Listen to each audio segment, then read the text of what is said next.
Hey,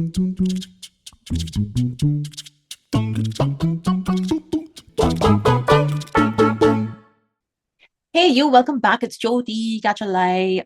So many requests to cover another video from Nitish Rajput, and here I am. Ye wala, I landed on his page, and this one caught my eye because I kind of know about it, but I also don't know that much, and I have forgotten a lot of what I had read about it. So I want to get into the details of this. I've seen it, by the way. I went to the Tower of London, and I saw the crown jewels and all the other things that are there.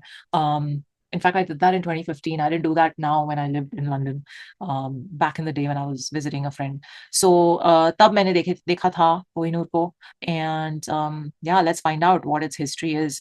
The Kohinoor's journey began in India, where it was mined from the legendary Kollur mine in the Golconda region of present-day Andhra Pradesh. Once considered the largest known diamond in the world, it symbolized immense power. Over centuries, it passed through many rulers. Kakatiyas, Mughals, Persians, Afghans, and Sikhs in 1849. After the British annexation of Punjab through the Treaty of Lahore, it was taken to London and added to the crown jewels under Queen Victoria. Today housed in the Tower of London, it remains at the center of global controversy as India, Pakistan, Iran, and Afghanistan demand its return. Why would Pakistan, Iran, and Afghanistan demand its return? Okay. Anyways, I will not say anything right now. Chalo. 1, 2, 3, play. जैसे ही Kohinoor England की धरती पर पहुंचा, queen के sir पे लोहे की rod उठा के मार दी गई। What? कुलदीप नायर राज्यसभा पहुंचे, 50 एमपी और मनमोहन सिंह जी से कोहिनूर के लिए साइन करवाया। What? तालिबान भी बीच में कूद गया कि कोहिनूर तो हमारा है। पूरी दुनिया के सामने कोहिनूर जब क्वीन ने रिसीव किया तो उनकी आंख काली और सर पे चोट। What? I didn't know all this. ऐसा क्या है कोहिनूर में कि इंडिया, पाकिस्तान, ईरान, अफगानिस्तान सब कह रहे कि ये हमें चाहिए। फीमेल को छोड़ के जिसके पास गया कोहिनूर, उसका बुरा टाइम चालू हो गया। It's a cursed diamond? Kohinoor था तो 795 कैरेट का, लेकिन लास्ट में 105 कैरेट का इसलिए बचा। What? इन्हीं सारी लीगल दिक्कतों की वजह से कोहिनूर आज की डेट तक इंडिया वापस नहीं आ पाया। ट्रीटी ऑफ लाहौर के आर्टिकल 3 में साफ लिखा है कि कोहिनूर जो है पगड़ी से जैसे ही नीचे गिरा, देखते ही नादिर शाह बोला कोहिनूर। Okay. Damn. देखिए आज की डेट में आंध्र प्रदेश के अंदर जो गुंटूर डिस्ट्रिक्ट है, तो ईयर 1306 के आसपास का जो टाइम था, ये पूरा एरिया जो था गोलकोंडा रीजन का पार्ट था और ये इस तरफ से कृष्णा रिवर पास होती थी। इस पूरे एरिया पे काकतिया डायनेस्टी जो थी वो रूल करती थी और ये जो गोलकोंडा रीजन था उस टाइम पे पूरी दुनिया में इकलौता ऐसा रीजन था जहां पे डायमंड जो थे उनकी माइनिंग होती थी। इससे पहले कहीं और डायमंड की माइनिंग नहीं हुई थी। जो यहाँ के लोकल्स थे वो क्या करते थे कि डेली बेसिस पे एंशिएंट प्लेसर माइनिंग एक टेक्निक थी, उसका यूज करके डायमंड निकालते थे। बेसिकली इस टेक्निक में ये लोग रिवर के बगल में जो अलुवियल डिपॉजिट होते थे उसमें बैम्बूज की छन्नी का यूज करके डायमंड्स की माइनिंग करते थे और दुनिया भर में यहाँ से डायमंड का ट्रेड भी होता था और काफी लंबे टाइम तक ये प्रोसेस यहाँ से चलता रहा। अब एक दिन क्या होता है कि सेम ईयर यानी कि ईयर 1306 में एक ग्रुप क्या करता है, इस एरिया में माइनिंग कर रहा था और माइनिंग करते टाइम उनको एक बहुत ही यूनिक डायमंड मिला। उस टाइम पे उसका वेट 793 कैरेट था, मतलब कि 158.6 ग्राम्स। एक्सेप्शनल क्लैरिटी थी उसकी, आज की डेट में जिसको हम डी ग्रेड का डायमंड बोलते हैं उस लेवल की क्लैरिटी थी। अब जब ये डायमंड मिला इनको तो इन सारे लोगों ने मिलकर इस डायमंड को काकतिया डायनेस्टी के जो रूलर थे उनको जाके दे दिया और फिर इस तरीके से ईयर 1306 में पहली बार काकतिया डायनेस्टी के जो रूलर्स थे उनके पास ये डायमंड आया जिसको आगे चल के कोहिनूर बोला गया। देखिए जो डिटेल्स मैं बता रहा हूं इसमें और भी चीजें आपको मिलेंगी अगर आप इंटरनेट पे जाओगे, लेकिन काकतिया डायनेस्टी के रूलर कोहिनूर डायमंड के फर्स्ट डॉक्यूमेंटेड ओनर माने जाते हैं। और समझ में आने के लिए इस डायमंड को मैं अभी कोहिनूर डायमंड बोलूंगा, लेकिन इसका नाम कोहिनूर जो है वो आगे चल के पड़ता है, अभी बताऊंगा उसको मैं। और इसमें एक चीज मैं और अभी आगे बताने से पहले ऐड कर देता हूं कि जितनी भी डिटेल्स मैं आपको बता रहा हूं कोहिनूर डायमंड के बारे में, इसके बारे में अलग अलग स्टोरीज हैं, अलग अलग डिटेल्स हैं, लेकिन मैंने सिर्फ वही डिटेल्स पिक की हैं जिसके सबसे ज्यादा रिकॉर्ड और फैक्ट्स अवेलेबल है। जैसे गोलकोंडा की जो स्टोरी है इसलिए पिक की मैंने क्योंकि सबसे क्लोज जियोलॉजिकल एविडेंस जो है और जो राइटर्स के रिकॉर्ड हैं वो इसी के हैं। जैसे एविडेंस के हिसाब से कोहिनूर जो है वो टाइप 2A डायमंड है जिसमें कोई नाइट्रोजन इंप्योरिटी नहीं होती और ये एक एंशिएंट प्लेसर माइनिंग टेक्निक का यूज होकर माइन हुआ है। और एक्सपर्ट्स के हिसाब से ये जो कोहिनूर डायमंड है इसके जितने भी कैरेक्टरिस्टिक्स हैं वो गोलकोंडा रीजन में जो डायमंड्स मिलते थे बिल्कुल उनसे मिलते हैं। और कई सेस्मोलॉजिस्ट जैसे हर्ष के गुप्ता इन्होंने भी ऑफिशियली कंफर्म किया कि कोहिनूर जो है वो गोलकोंडा रीजन से। अभी 2023 में भी journal of earth system science में रिसर्च पब्लिश हुई थी जिसमें बताया गया था कि कोहिनूर डायमंड किम्बरलाइट पाइप से ओरिजिनेट हुआ है और गोलकोंडा रीजन की जो कोलूर माइंस थी वो किम्बरलाइट फील्ड के लिए काफी फेमस थी। सैटेलाइट इमेज, जियोकेमिकल एनालिसिस, सबसे क्लोजेस्ट प्रूफ जो अभी तक मैच हुए हैं उनके बेसिस पे मैं ये स्टोरी बता रहा हूँ आपको। तो अब इसके बाद होता क्या है कि डायमंड जो था वो काकतीय डायनेस्टी के जो रूलर्स थे उनके पास तो आ गया था और इनके रूलर्स में एक चीज थी कि ये अपनी कुल देवी भद्रकाली जी को बहुत मानते थे। अपनी कैपिटल वारंगल में बहुत बड़ा भद्रकाली मंदिर भी था इनका। तो जब ये डायमंड काकतीय रूलर्स के पास आया तो इन्होंने डिसाइड किया कि इसको ये मंदिर के अंदर देवी भद्रकाली जी की लेफ्ट आई में लगवा देंगे। और जब ये चीज हुई इसके कुछ टाइम बाद ये सुपरस्टिशन भी आसपास के एरिया में फैल गया कि ऐसा इसलिए किया गया क्योंकि जो इस डायमंड का ओनर होगा वो बहुत स्ट्रांगली राज तो करेगा लेकिन उसका बैड लक स्टार्ट हो जाएगा। Whoever possesses this diamond will rule, no doubt, but their bad luck will begin the moment they claim it. It carries a curse that spares no man. Only two can wear it without facing destruction, God and a woman. The power is immense. सिर्फ भगवान और औरत ही इस diamond को बिना किसी नुकसान के पहन सकते हैं, इसलिए ऐसा किया गया। अब देखिए जो लाइन मैंने बोली है अभी कि डायमंड जो है ये मिस फॉर्च्यून लाएगा, जो आसपास के एरिया में लोग बात कर रहे थे, जब भी कोहिनूर की बात होगी ये मिस फॉर्च्यून और कर्स वाली जो लाइन है ये हमेशा आपके सामने आएगी। और इसके बारे में मैं एक चीज बता देता हूँ, इसका प्रूफ ढूंढने आप निकलोगे तो एक ही चीज सामने आएगी कि ईयर 1306 के लॉस्ट हिंदू टेक्स्ट में ऐसा कहा गया है, लेकिन इसका डायरेक्ट साइटेशन जो है वो किसी भी वेद पुराण या फिर किसी क्लासिकल हिंदू स्क्रिप्चर्स में मेंशन नहीं है। लेकिन लोग जो रेफरेंस देते हैं वो भगवत पुराण के दशम स्कंद अध्याय 56 में जो श्यामंतका मणि के बारे में डिटेल्स दी हैं उसको लोग कंपेयर करते हैं कोहिनूर की जो मिस फॉर्च्यून वाली जो स्टोरी है उससे। और इस चीज को इंडियन हिस्टोरियन और रिसर्च एनवी सेन वो भी बैक करते हैं। तो कुल मिला के कहने का मतलब ये है कि एक्चुअल में ये जो कोहिनूर डायमंड की जो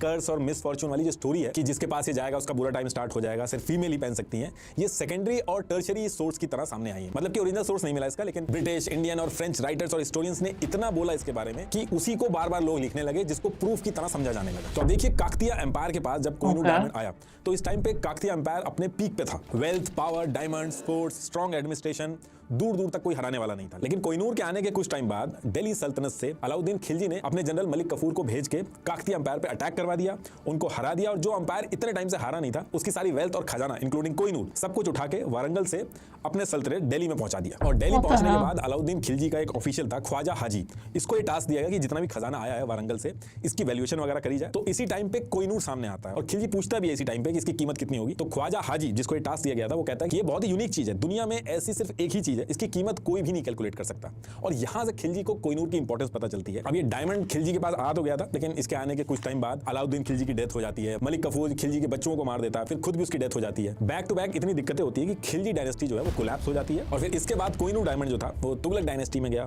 फिर वो भी हार गए। ऐसे करके कोहिनूर मल्टीपल राजाओं और डायनेस्टीज के पास गया और क्योंकि इतने राजा हार गए थे तो सुपरस्टिशन फैल गया था आसपास के एरिया में कि ये मिस फॉर्च्यून लेके आता है जिसके पास जाता है। तो आम जनता जो थी वो इस टाइम पे कोहिनूर को ब्लैक मैजिक से जोड़ने लगी। अब इसके बाद क्या होता है, एक राजा से दूसरे राजा तक पास हो के कोहिनूर डायमंड जो था वो पहुंचता है बाबर के पास। बाबर और उसका बेटा हुमायूं इब्राहिम लोदी को हरा के अपने पास इस कोहिनूर डायमंड को ले आए थे। और इसी टाइम पे बाबर के बेटे हुमायूं ने बाबर से पूछा भी था कि कोहिनूर के पीछे इतने लोग पड़े हैं, ऐसा क्या है इसमें, इसकी कीमत कितनी है। तो बाबर ने उस टाइम पे कहा था कि पूरी दुनिया के एक दिन का खर्चा ये अकेला हीरा उठा सकता है। इस टाइम पे इसका नाम कोहिनूर नहीं पड़ा था, बाबर डायमंड बोलते थे इसको। अब इसके बाद 26 दिसंबर 1530 को बाबर की डेथ हो जाती है। उसके बाद उसका बेटा हुमायूं जो है वो गद्दी संभालता है, लेकिन पूरा अंपायर जो था वो वीक हो चुका था। मौका देख के शेरशाह सूरी जो था वो हुमायूं पे हमला करता है। अब हुमायूं जब परेशान होकर हारने लगता है तो वहां से भाग जाता है, लेकिन भागते भागते कैसे भी करके वो जो कोहिनूर था उसको अपने पास रख लेता है और अपनी जान बचाने के लिए जुलाई 1544 में पर्शिया यानी आज की डेट में जो ईरान है वहां की तरफ निकल जाता है ताकि बच सके। अब जब हुमायूं पर्शिया की तरफ निकलता है इस कोहिनूर डायमंड को लेके तो बीच में नमाज के टाइम पे वजू करने के लिए रुकता है, तो कोहिनूर डायमंड को निकाल के साइड में रख देता है और इसके चक्कर में कोहिनूर जो है उसको भूल जाता है। अब हुमायूं बहुत ज्यादा परेशान होता है, लेकिन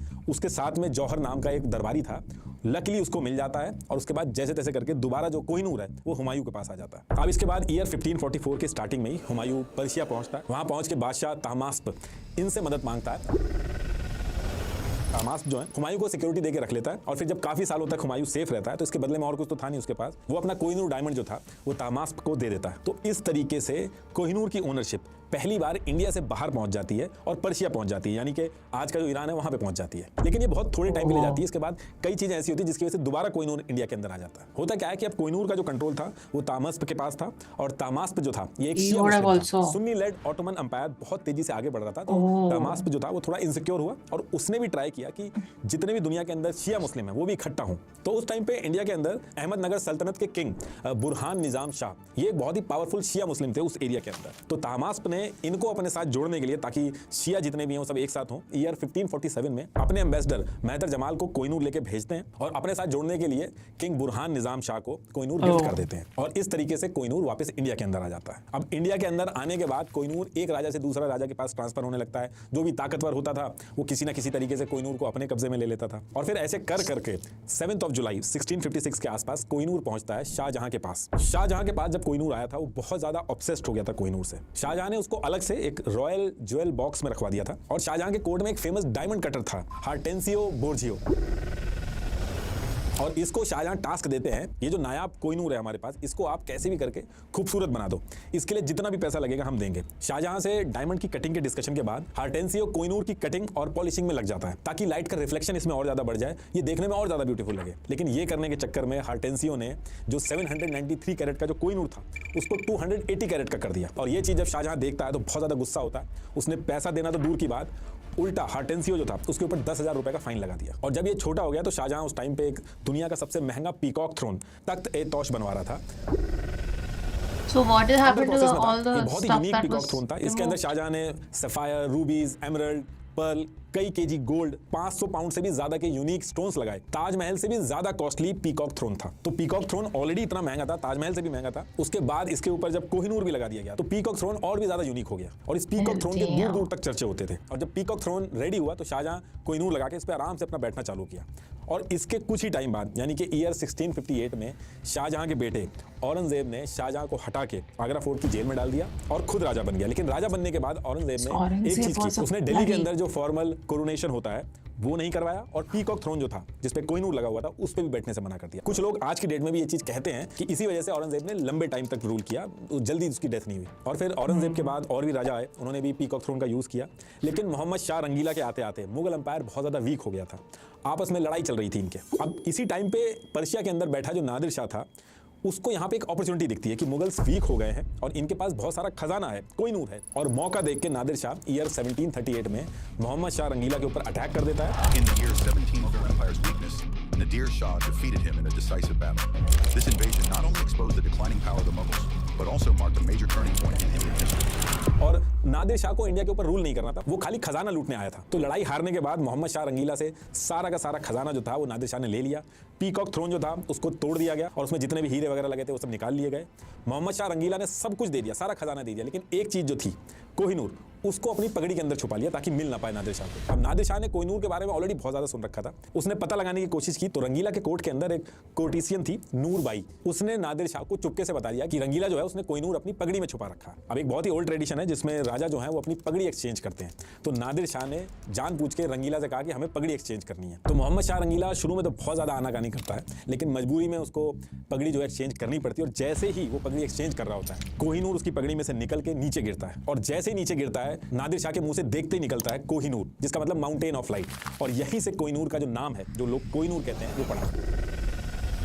आलम आराय नादरी ये सबसे पहला ऑथेंटिक सोर्स है जिसमें सबसे पहले इस चीज के बारे में बताया गया कि कोहिनूर का जो नाम है वो किस तरीके से नादिर शाह ने यूज किया था। और फिर सारा खजाना लेने के बाद नादिर शाह जो है वो कोहिनूर को लेके इंडिया से पर्शिया चला जाता है और इस तरीके से कोहिनूर दोबारा से इंडिया से वापस निकल जाता है। अब कोहिनूर मिलने के बाद नादिर शाह जो थे उनका भी बुरा टाइम चालू हो जाता है, इनको भी मार दिया जाता है, पूरा एम्पायर जो था वो वीक हो जाता है। नादिर शाह का जो खजाना होता है उसकी लूटपाट होने लगती है। और इसी टाइम पे नादिर शाह का trusted guard general Ahmad Shah Durrani Kohinoor को लेके अफगानिस्तान चला जाता है और वहां पे अपना दुर्रानी एम्पायर शुरू होता है। और इस तरीके से कोहिनूर जो होता है अफगान रॉयल फैमिली का हिस्सा बन जाता है और फिर ईयर बाय ईयर फैमिली में पास ऑन होता है। और ईयर 1803 में कोहिनूर जो है वो शाह सूजा दुर्रानी इनके पास आता है और कोहिनूर आते ही इनका भी बुरा टाइम चालू होता है। इनके कजन बगावत कर देते हैं, जिसके डर से सबसे पहले तो ये अपनी वाइफ वफा बेगम और अपने भाई जमान शाह को कोहिनूर देते हैं और पंजाब की तरफ महाराजा रंजीत सिंह जी की प्रोटेक्शन में भेज देते हैं। और जैसे अपनी वाइफ और भाई को भेजते हैं, इधर शाह सूजा का जो मिलिट्री कमांडर था वो इनको गिरफ्तार कर लेता है। अब जैसे ही ये चीज होती है, शाह सूजा की वाइफ वफा बेगम महाराजा रंजीत सिंह के पास जाती हैं, उनसे मदद मांगती हैं और उनसे कहती हैं कि आप मेरे पति शाह सूजा को बचा लो, इसके बदले में आपको मैं दुनिया की सबसे कीमती चीज कोहिनूर दूंगी। और यही टाइम था जब महाराजा रंजीत सिंह ने इनसे पूछा भी था कि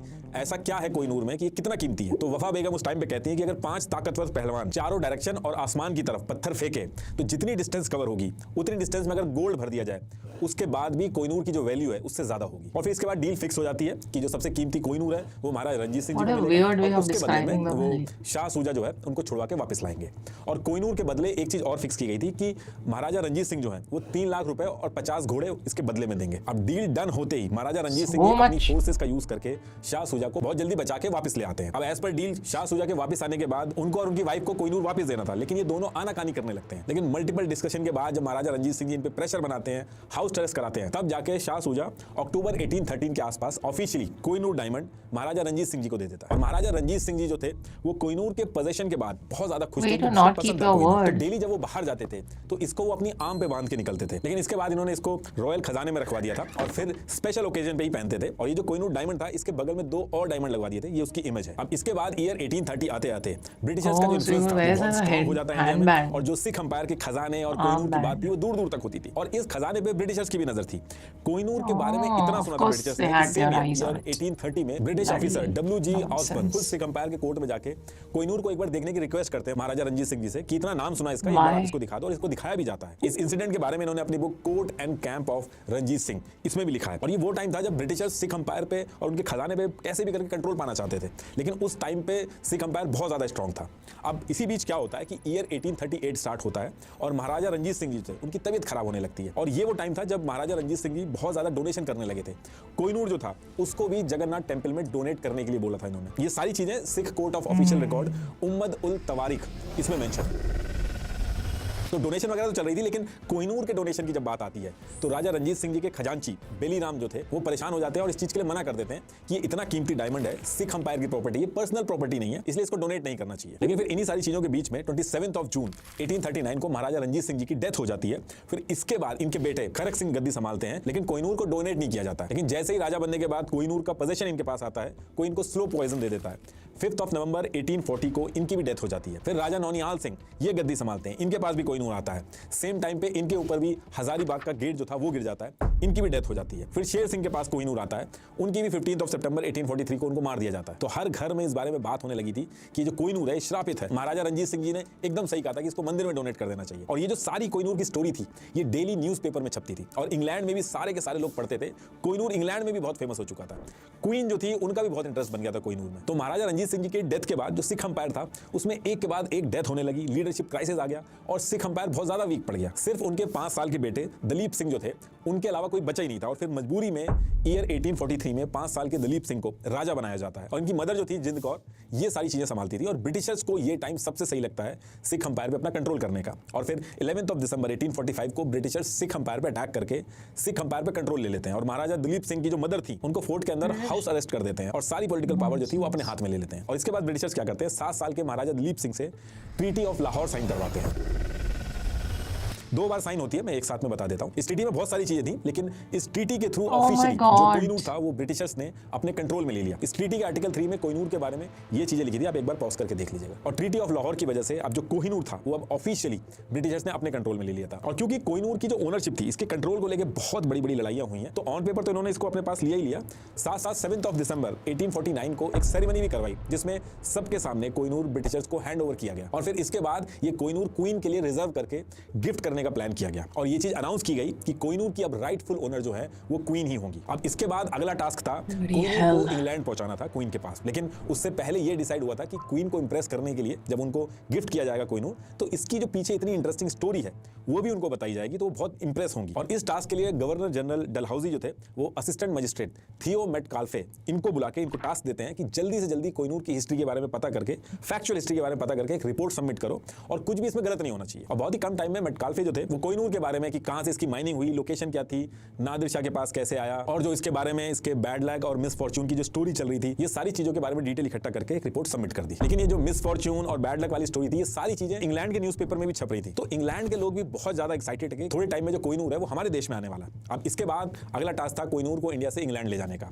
तो पहले तो कोहिनूर को 2 फरवरी 1850 को सेफली लाहौर फोर्ट से मुंबई लाया जाता है और फिर 6 अप्रैल 1850 को कैप्टन लॉकयर इसको British royal navy ship HMS media में लेके इंग्लैंड की तरफ निकाला जाता है इसको। अब शिप में कोहिनूर है, इसको लेके किसी को शक ना हो तो कोहिनूर को एक नॉर्मल बॉक्स में रखा जाता है और उसके ऊपर एक लॉक लगाया जाता है जिसकी 2 चाबियां होती हैं और एक चाबी राम से और दूसरा कैप्टन आपस में एक एक करके बांट लेते हैं। अब इसके बाद शिप जो होती है वो इंग्लैंड की तरफ निकलती है, लेकिन कुछ देर बाद ही शिप में कॉलरा फैल जाता है। कैप्टन जब शिप के नीचे की तरफ जाता है तो 2 क्रू मेंबर थे, वो बीमारी की वजह से मरे हुए मिलते हैं। तो ये लोग जुगाड़ करके मॉरिशियस जो था वहां पे रुक जाते हैं, वहां पे ट्रीटमेंट वगैरह कराते हैं, लेकिन वहां से भी निकलने के बाद जब थोड़ी दूर आगे चलते हैं तूफान वगैरह में भी फंसते हैं और फिर जैसे तैसे करके सारी दिक्कतों के साथ 2 जुलाई 1850 को इंग्लैंड के पोर्ट्समाउथ पोर्ट पे पहुंचती है। और इधर लंदन में बेसब्री से इंतजार हो रहा था, चारों तरफ सिर्फ कोहिनूर की बातें चल रही थी, न्यूज़पेपर सिर्फ और सिर्फ कोहिनूर की डिटेल से ही भरे पड़े थे।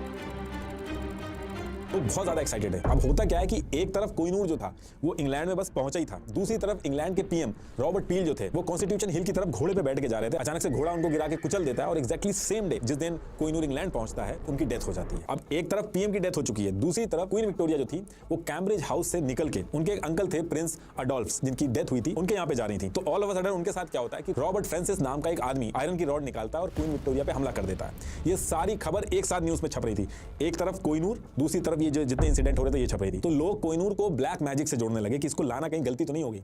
अब इसके नेक्स्ट डे 3 जुलाई 1850 को क्वीन को कोहिनूर जो है वो रिसीव करना था। बोर्ड ऑफ कंट्रोल के प्रेसिडेंट जॉन जो थे उनको कोहिनूर को हैंड ओवर करना था। और क्वीन जब दुनिया का सबसे फेमस और कीमती हीरा रिसीव कर रही थी तो उनकी एक आंख काली थी और माथे पे चोट लगी हुई थी। अब कोहिनूर क्वीन के पास पहुंच चुका था। क्वीन को कोहिनूर की जो शेप थी वो थोड़ी खराब लगती है, तो उस टाइम पे डेविड ब्रूस्टर, जिनको father of modern experimental optics इस नाम से भी बुलाया जाता था, कोहिनूर की जो शेप को सही करने का टास्क था वो इन्हीं को दे देती है और इसके बदले में डेविड ब्रूस्टर ने 8000 ब्रिटिश पाउंड लिए और कोहिनूर की शेप और कटिंग सही करके इसको और ज्यादा ब्यूटीफुल बना दिया। लेकिन ये करने के चक्कर में फिर से इसका वेट कम हो गया। कोहिनूर अब सिर्फ और सिर्फ 105.6 कैरेट यानी कि 21.12 ग्राम का ही बचा था। अब ये चीज तो हो गई थी, लेकिन कुछ टाइम बाद ईयर 1861 में जब क्वीन विक्टोरिया के हस्बैंड प्रिंस एल्बर्ट इनकी भी डेथ हो जाती है तो फिर से उसकी स्टोरी स्टार्ट हो जाती है कि फीमेल जो है सिर्फ वही इससे बच सकती है, बाकी अगर कोई मेल है तो उसके लिए बहुत बैड लक लेके आएगा। तो यही वो टाइम था जब कोहिनूर को क्वीन के क्राउन में लगवा दिया गया था ताकि ये सिर्फ और सिर्फ ब्रिटिश रॉयल फैमिली की जो फीमेल मेंबर हैं उनके लिए ही एक्सक्लूसिव रहे। और रॉयल फैमिली का कोई भी अगर मेल है तो वो कोहिनूर को ना पहन पाए। इनफैक्ट आज की डेट में भी फीमेल इसको पहनती है रॉयल फैमिली में। अब देखिए इसके बाद ईयर 1947 में जब हमारा देश आजाद होता है और ब्रिटिशर्स के जाने का टाइम आता है तो हमारी गवर्नमेंट जो थी एक फॉर्मल रिक्वेस्ट देती है कि कोहिनूर को वापस इंडिया को दे देना चाहिए, लेकिन ब्रिटिशर उस टाइम पे पूरी तरीके से मना कर देते हैं। फिर काफी टाइम तक कोहिनूर के बारे में कोई डिस्कशन नहीं होता। लेकिन फिर ईयर 1953 में क्या होता है कि क्वीन एलिजाबेथ का कोरोनेशन होता है। उस टाइम पे एक बार फिर से इंडिया कोहिनूर को वापस लेने के लिए एक रिक्वेस्ट करता है, लेकिन दोबारा से रिक्वेस्ट रिजेक्ट कर दी जाती है।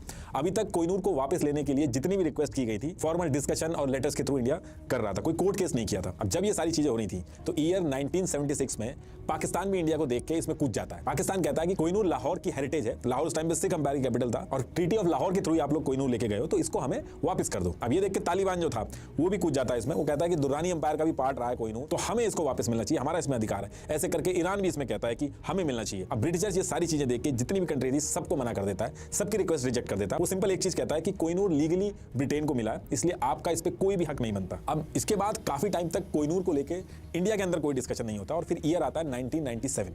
इस टाइम पे कुलदीप नायर जो पहले जर्नलिस्ट भी थे ये एमपी बनते हैं राज्यसभा के अंदर। एमपी बनने के एक साल बाद यानी कि ईयर 1998 में ये अपने साथ 50 एमपीज जो थे उनको और इकट्ठा करके एक पेटिशन साइन करा के ब्रिटिश गवर्नमेंट से दोबारा अपील करते हैं कि कोहिनूर जो है वो कॉलोनियल लूट का सिंबल है, इसको जल्दी से जल्दी इंडिया को वापस कर देना चाहिए। और ये जो 50 एमपी थे जिन्होंने पेटिशन साइन की थी इसमें डॉक्टर मनमोहन सिंह जी भी थे, इन्होंने भी साइन किया था इस पेटिशन पे। बहुत हल्ला होता है कोहिनूर को वापस लाने के लिए, काफी न्यूज भी बनती है। उस टाइम के external foreign minister Jashwant Singh public sentiments को देख के कह तो देते हैं कि कोहिनूर लाया जाएगा, लेकिन बात वहीं की वहीं रुक जाती है। फिर इसके बाद ईयर आता है 2002। इस टाइम पे क्वीन एलिजाबेथ की मदर की डेथ होती है और उनका जो कॉफिन था उस पे क्राउन रखा जाता है जिसमें कोहिनूर लगा हुआ था। अब ये सारी चीजें लाइव टेलीकास्ट इंडिया के अंदर भी हो रही थी और ये चीजें देख के इंडिया की जो आम जनता थी वो फिर से कहने लगती है, फिर से डिमांड करती है कि कोहिनूर वापस आना चाहिए। इंडिया के अंदर सिख कम्युनिटी जो थी वो भी बहुत गुस्सा हो जाती है कि कोहिनूर लंबे टाइम तक सिख अंपायर की विरासत रहा है, इसको वापस लाके कैसे भी करके अमृतसर टेंपल में लगाना चाहिए। सेम टाइम पे जगन्नाथपुरी टेंपल के जो ऑफिशियल थे वो भी कोहिनूर को वापस लाने की डिमांड करते हैं कि कोहिनूर कैसे भी वापस लाओ। महाराजा रंजीत सिंह जी की विश थी कि कोहिनूर जगन्नाथपुरी टेंपल में जाना चाहिए और इस टाइम पे आए दिन न्यूज़पेपर में चीजें छप रही थी और बैक टू बैक कोर्ट के अंदर पीआईएल भी भी फाइल होने लगी थी कि कैसे भी करके इंडियन गवर्नमेंट ब्रिटिश गवर्नमेंट के ऊपर प्रेशर बनाए और कोहिनूर को वापस लेके आए। इस पे तो इंडिया का हक है, ये इंडिया की हेरिटेज का पार्ट है। सारी पीआईएल में से 2016 में एक पीआईएल डाली थी all India human right and social justice front NGO ने। इन्होंने पीआईएल डाल के रिक्वेस्ट करी थी कि गवर्नमेंट कुछ ना कुछ तो स्टेप उठाए। मामला कोर्ट में कई दिनों तक चलता है और गवर्नमेंट की तरफ से सॉलिसिटर जनरल रंजीत कुमार ये कह देते हैं कि कोहिनूर ना तो चोरी हुआ, ना ही जबरदस्ती अंग्रेज इसको लेके गए, ये तो अपनी मर्जी से दिया गया, तो ऐसे हम क्लेम नहीं कर सकते। और अगर हम ऐसे क्लेम करेंगे तो कल को हमसे भी कोई दूसरी कंट्री कोई ना कोई चीज को लेके क्लेम कर देगी। अब जैसे ये न्यूज बाहर आती है, लोगों के सेंटिमेंट्स गवर्नमेंट के खिलाफ होने लगते हैं, न्यूज बनने लगती है और बात जब बहुत ज्यादा बढ़ जाती है तो गवर्नमेंट जो थी वो अपना स्टैंड उल्टा कर देती है और कहती है कि इंडिया कोहिनूर को ही बिलोंग करता है, लेकिन इसको लीगली लाने में दिक्कत आ रहे हैं, अभी चैलेंजेस आ रहे हैं, लेकिन हम लोग इसको वापस लेने के लिए जो जो स्टेप्स होते हैं वो उठाएंगे। और एक्चुअल में भी कोहिनूर को वापस लाने के लिए लीगल दिक्कतें आ रही थी। Antiquity and art treasure act of 1972 government को अलाउ तो करता है कि वो अपनी वैल्यूएबल हिस्टोरिकल ओनरशिप के लिए दावा कर सकते हैं, लेकिन इसमें भी ये दिक्कत थी कि ईयर 1972 के बाद के जो आइटम है उनके लिए एप्लीकेबल होता था। इसका यूज इंडिया जो था वो लीगली कोहिनूर को वापस लाने के लिए नहीं कर सकता था। और दूसरी चीज, इंडिया और ब्रिटेन दोनों ने यूनेस्को कन्वेंशन साइन किया है और उसके आर्टिकल 7 अलाउ करता है कि एक कंट्री दूसरी कंट्री पे लीगल एक्शन लेके अपना कल्चरल आइटम या खजाना वापस ले सकती है। लेकिन इसमें भी सेम दिक्कत थी कि ईयर 1970 के बाद के जो आइटम थे उनके लिए दोनों कंट्री ने ये कन्वेंशन साइन किया था, तो बात यहां भी फंस जाती थी। और ये जो दोनों कंट्रीज ने कन्वेंशन साइन किया था, इसके आर्टिकल 1 के हिसाब से ये रूल भी था कि अगर कल्चरल हेरिटेज की कोई चीज है तो उसको ये देखा जाएगा कि वो चीज ओरिजिनली किस कंट्री से निकली है, जैसे पहली बार वो कहां मिली या प्रूफ क्या है उस चीज का। लेकिन इसमें भी ये दिक्कत फंस जाती है कि टाइम के साथ साथ कंट्रीज, स्टेट, हर एक चीज चेंज हो चुकी है। पहले अकेला इंडिया था, फिर पाकिस्तान भी बना, ऊपर से कोहिनूर इंडिया से लेके ईरान, अफगानिस्तान, पाकिस्तान हर एरिया में घूमा भी है और ब्रिटिश ने उस टाइम पे कोलोनाइज किया था। तो एक्चुअल में जहां से वो ओरिजिनेट हुआ है वो why is there a year इसको लेके भी conflict when everything happened before that year? आम जनता थी वो रुकी नहीं। कई सारी पीआईएल इंडियन कोर्ट में बैक टू बैक साल दर साल जाती रही और फिर थक हार के सुप्रीम कोर्ट ने पीआईएल डिसमिस करके एक स्टेटमेंट दिया कि हम बाहर की कंट्री के लिए ऑर्डर पास करके कोहिनूर वापस नहीं मंगा सकते। तो यहाँ भी ये दिक्कत फंस गई थी। लेकिन इन सब चीजों के बाद भी आम जनता का प्रेशर इतना रहता है कि गवर्नमेंट को टाइम टू टाइम स्टेटमेंट देके लीगल बैटल लड़नी होती है ब्रिटिश गवर्नमेंट के साथ कोहिनूर को वापस लाने के लिए। और कई बार ऐसा भी हुआ है कि इंडिया ने अपने आर्गूमेंट्स बहुत स्ट्रांगली रखे हैं, जिसमें इंडिया कहता है कि कोहिनूर जो अंग्रेजों को दिया गया वो अपनी मर्जी से नहीं दिया गया। उस समय दलीप सिंह बहुत ही कम एज के थे और अंग्रेजों ने उनकी मदर को हाउस अरेस्ट करके कोहिनूर को लीगली साइन करवा के लिया। और इंडिया बार बार ये चीज कहता है कि कोहिनूर जो है वो इंडिया के लिए सिर्फ एक हीरा नहीं है बल्कि एक कल्चरल हेरिटेज है। ये इंडिया के लिए एक ऐसा आर्टिफैक्ट है जो इंडिया के कल्चर को रिप्रेजेंट करता है। और इंडिया इसके साथ साथ कहता है कि भले ही ब्रिटिशर्स कितना भी कहें कि उनका लीगली हक है उस पर, लेकिन एक्चुअल बात यह है कि ब्रिटिशर्स ने इंडिया को कोलोनाइज करके अपनी पावर का मिस यूज करके कोहिनूर को अपनी कंट्री में ले गए। इनफैक्ट आर्कियोलॉजिकल सर्वे के भी प्रूफ साफ कहते हैं कि कोहिनूर इंडिया में ओरिजिनेट हुआ है, गोलकोंडा रीजन के अंदर। It was literally hostage situation. Rulers जो थे उनके पास कोहिनूर की ओनरशिप रही है। लेकिन ब्रिटिशर जो है इन सारी चीजों पे अपना एक ही आर्गुमेंट रखते हैं कि देखिए ट्रीटी ऑफ लाहौर के थ्रू लीगली कोहिनूर को हमने एक्वायर किया है, आर्टिकल 3 में साफ ये चीज मेंशन है और 150 साल से कोहिनूर जो है वो क्राउन का पार्ट है। और ऐसे अगर हम कोहिनूर दे देंगे तो पूरी दुनिया के जो म्यूजियम है, इंग्लैंड का जो म्यूजियम है, वो सब खाली हो जाएगा, क्योंकि इस तरीके से तो कोई ना कोई कंट्री किसी ना किसी कंट्री के म्यूजियम में या आर्टिफैक्ट को क्लेम करके वापस मांगने की डिमांड करेगी। और जो मैंने इससे पहले जो एक चीज बताई थी कि अंग्रेजों ने एक छोटी सी सेरेमनी की थी, उसके बाद कोहिनूर को लिया था, उसका रेफरेंस भी ब्रिटिश ऑफिशियल्स देते हैं। और इसके साथ साथ ब्रिटिशर्स कहते हैं कि चलो अगर हम दे भी दें तो दें किसको? Iran, Afghanistan, Pakistan, India, That is not legal. That is coercion. कि कोहिनूर हमारा हेरिटेज है। तो असली ओनरशिप किसकी है ये भी पता करना आसान नहीं है। तो ये सारी दिक्कतें रही हैं जिसकी वजह से कोहिनूर वापस नहीं आ पाता। Yeah, because it's all full of loot. आज की डेट में भी है कि कोहिनूर इंडिया की हेरिटेज का पार्ट है और कैसे भी करके गवर्नमेंट को So, इसको वापस nothing लेके wrong आना with चाहिए। that. इसके साथ साथ इसका जो मिसफॉर्च्यून वाला जो सुपरस्टिशन है वो आज भी लोग बात करते हैं। अभी भी आपको Yeah, that was multiple writers fake. मिल जाएंगे जो इसके कर्ज के बारे में बात करते हैं। जब 8 सितंबर 2022 को क्वीन एलिजाबेथ की डेथ हुई थी और उसके बाद किंग चार्ल्स जो थे वो किंग बने थे, जो कि एक मेल थे, तो उसके बाद 2024 में उनको कैंसर हो गया था। तो फिर से कोहिनूर के कर्स और ब्लैक मैजिक के जो किस्से थे वो स्टार्ट हो गए थे कि भले ही किंग जो थे वो कोहिनूर अपने पास नहीं रखते थे, लेकिन क्योंकि एलिजाबेथ की डेथ के बाद टेक्निकली कोहिनूर की ओनरशिप इनके पास आ गई थी, एक मेल के पास आ गई थी, इसलिए ये सब हुआ। और लोग हमेशा एग्जाम्पल देते हैं कि कोहिनूर का इंग्लैंड की धरती पे आने से पहले ब्रिटिश अंपायर के under Asia, Africa, Europe, America, Australia ये सब आते थे। लोग कहते थे कि ब्रिटिश अंपायर में कभी सूरज नहीं ढलता, लेकिन आज की डेट में अगर आप देखोगे तो ब्रिटेन एक छोटा सा आइलैंड नेशन बन चुका है। और अभी भी मल्टीपल राइटर्स हैं जो ये चीज लिखते हैं कि ये कोहिनूर के कर्ज की वजह से हुआ है। अब देखिए लास्ट में एक बार फिर से आपको बता दूं कि आप सिंप्लीफाई करो अपनी अकाउंटिंग उडू अकाउंटिंग ऐप के साथ फ्री में, लिंक मैंने डिस्क्रिप्शन में दे दिया। Thank you.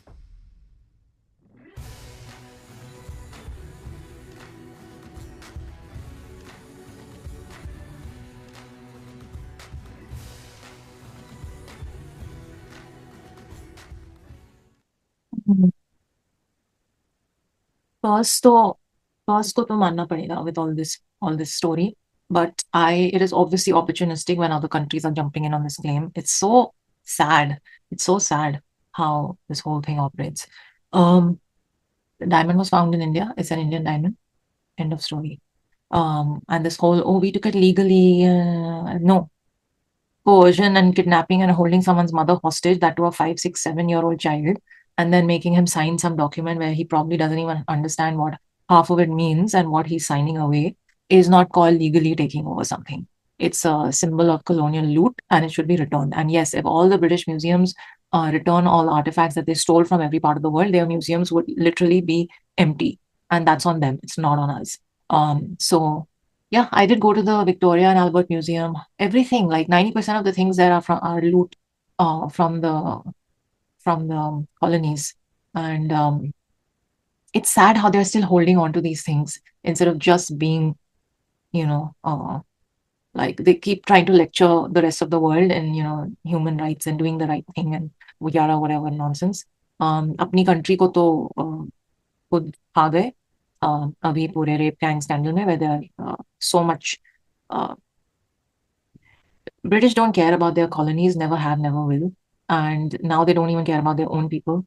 So, but I feel like this diamond, no, iski jitni like sort of pride attached hai, I feel, is because usko bhi bahut, like nowadays diamonds don't have that much value, and that it's just going to drop with time. It's gold that is the main wealth and will always remain. But this is more than just like a diamond or a precious stone. It is a very symbolic culture thing and indigenous pride sort of thing. I feel like it was found in India and it should just be returned to India and everyone else can just shut it and be now suddenly Lahore जो Sikh empire था अब suddenly Pakistan का उस पे claim आ गया क्योंकि लाहौर में treaty sign है. Please please please okay just they have to jump into everything जहां उनका कुछ काम नहीं है ना.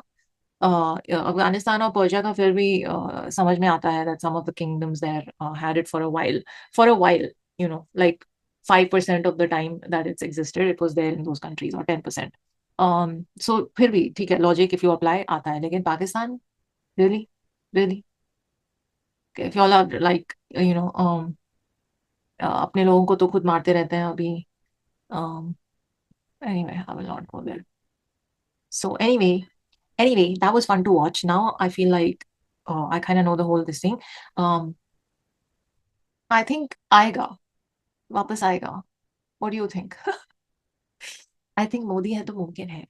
I'm just saying. The ask has to be done at a time where the other side is not able to say no or is not in any standing, like they don't have a choice but to agree. So you have to wait for the opportune moment and time and hopefully we'll arrive there.